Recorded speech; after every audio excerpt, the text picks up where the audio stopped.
Happy Friday, sisters. Welcome back to Come Sis with me, the podcast, a movement fueled by the heart of women with a desire to experience genuine community that uplifts, empowers, and strengthens one another on one common ground, sisterhood. I'm your host, Mia.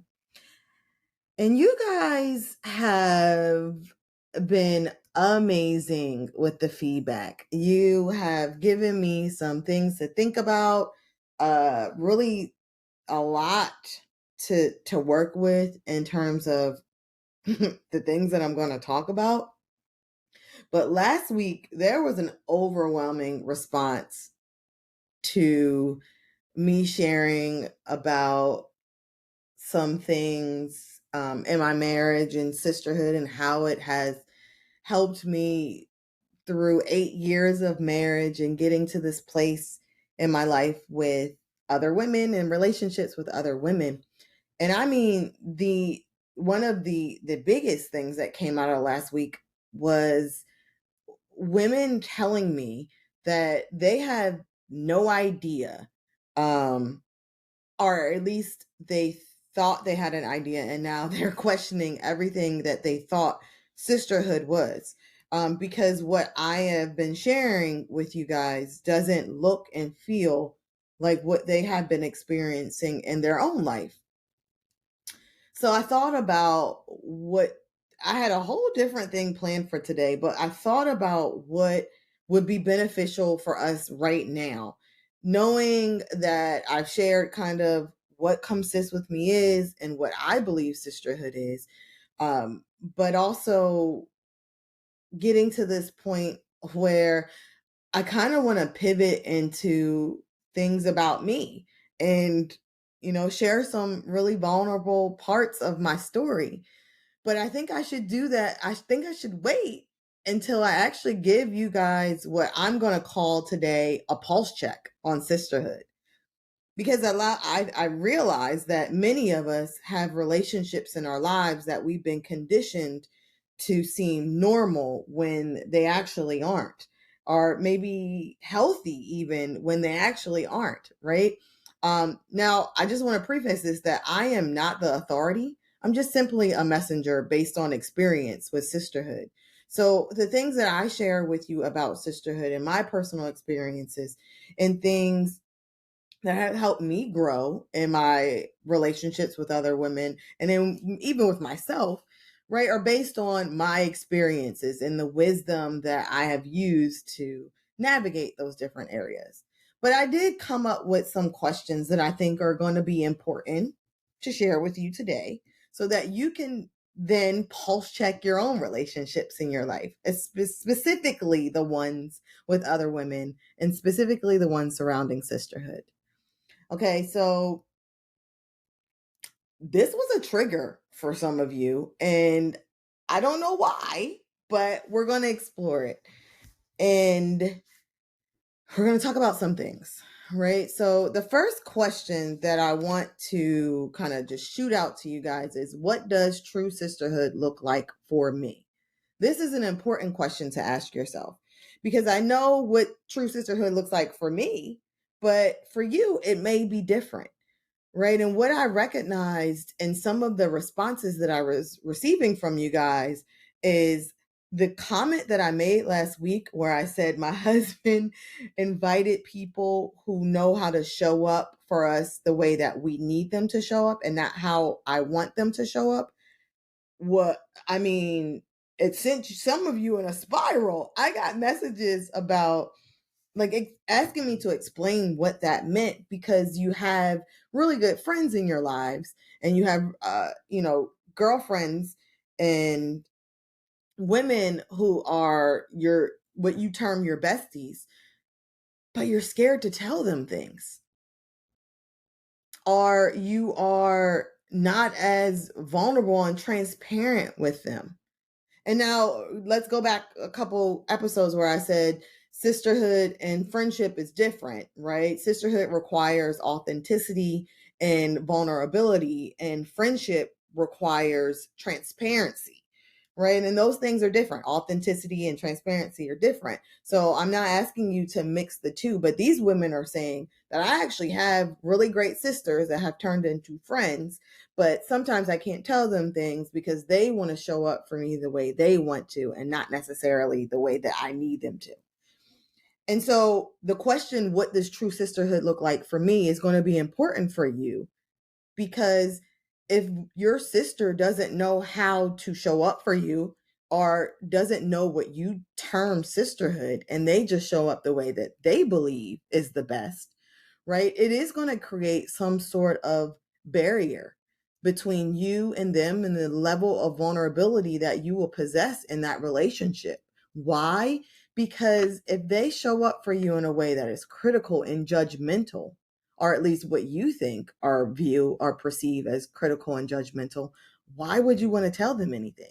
How does that create a safe environment for you to sister with one another, for you to sis with one another, right? Another question that I posed to one of the followers was, is sisterhood a priority to you?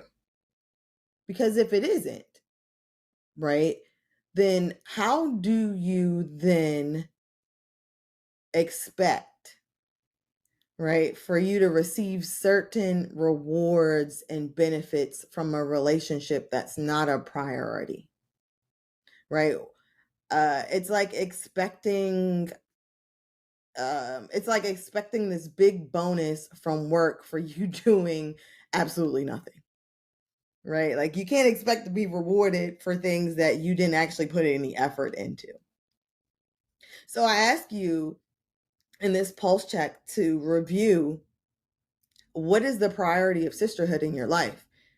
Maybe it's not a priority. Maybe you could care less if you have relationships with other women, which is great for you, right? Because I'm not going to say that I judge you in any way or that I discount what you believe is important to you. Everyone has different priorities, right? But I don't want you to then think or assume that other women are supposed to be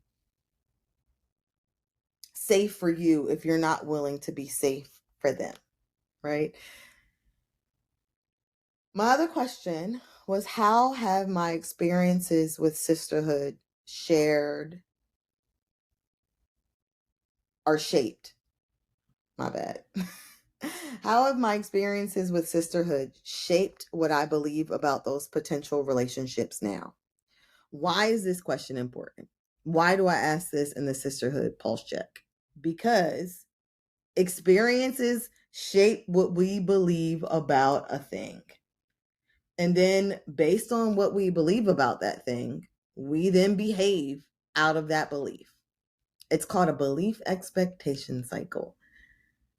And it is a nasty little cycle that sometimes we get caught up in, and we turn and take situations that are supposed to be life-giving and loving and safe and secure for us into death and destruction and isolation and bitterness, and it can go really wrong really fast. So I asked myself this question a long time ago. I'm not going to say that long ago, a couple years ago, when my really good friend decided that I was no longer going to be her friend, right? And it was maybe a year later where I had a really tough conversation with two really good sisters of mine. And I remember it vividly because we were on a video chat and they were asking me like, hey, what's going on with you? How can you do this?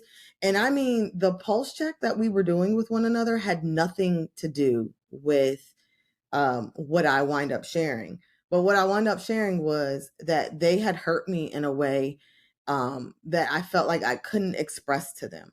And they were both completely thrown off. They were like, what? How could you not share that with? We didn't even know that that was something that we said or did to hurt you. And we've been through so much thus far that it didn't make any sense to them why I didn't share it with them previously.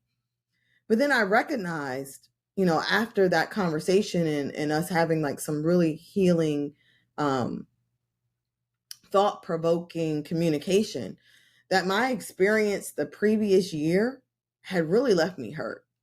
Right. When my girlfriend, when my really good friend decided that we were no longer going to be friends and didn't share it with me or have a conversation with me so that we could end this in what I would term like a really well, like end well.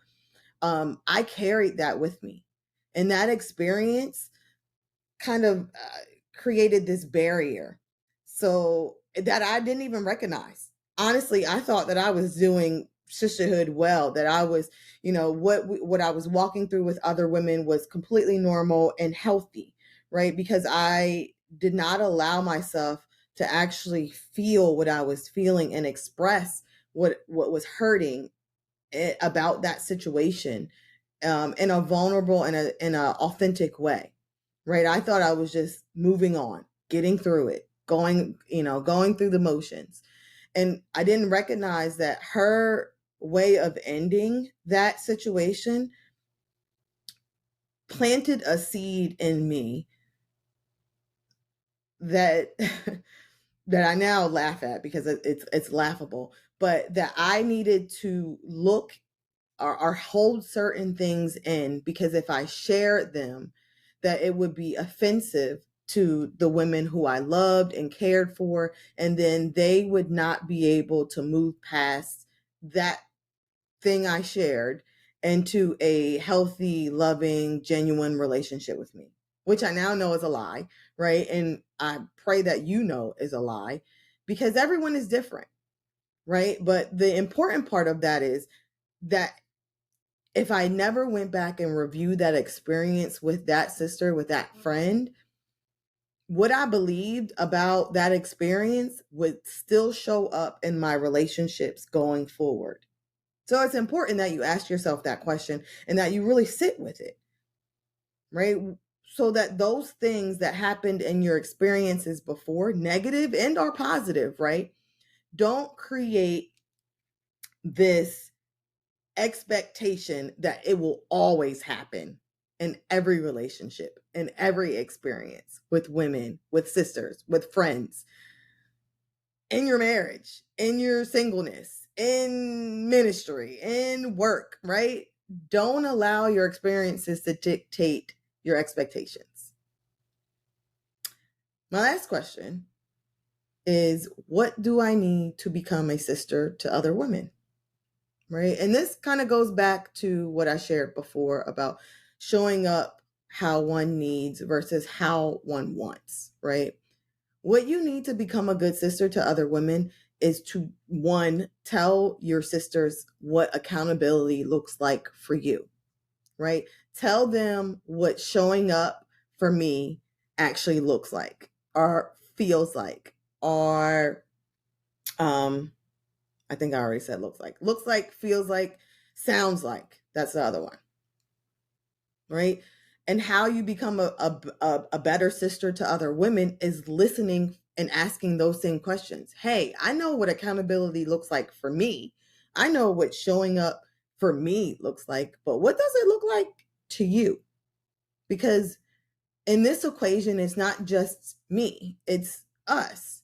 And I want to make sure that the things that I am convicted about, right, and hold a strong perspective and passion around, doesn't consume or convolute, is that the right word? Distract, deter me from listening to what accountability and showing up for you looks like. I don't want to confuse the two.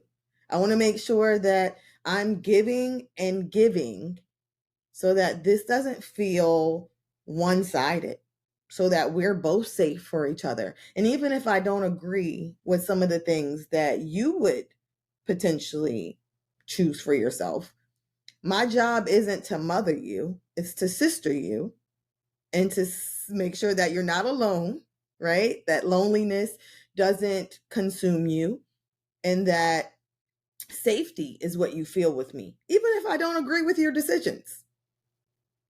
Right? I can't live your life for you, but I want to live it with you, is what sisterhood sounds like. Right? So I know this was a really quick episode today, but I thought asking those questions and giving you space to process this on your own would be super important. And I want to hear from you. I want you to email me. I want you to message me, DM me on Instagram. I want you to leave me a voice note. I'm going to leave it in the little episode caption of how you can leave a voice note if you're listening on Spotify, because I want to hear what your actual answers were to these questions. What did you come up with? What did you think about? Share with me what your experience is. Because like I said in the beginning, this is a community. We aren't just fueled by Mia. We aren't fueled by my thoughts and my perspectives and my, decisions on things. It's us. And so the more of us that have these thoughts and these passions and these desires, and we share them in a community that's safe, that's willing to listen and learn and grow, the better we become as sisters and in this sisterhood. So yeah. First, thank you for your subscription to Come Sis with Me podcast. As a podcaster, having you as a listener is invaluable.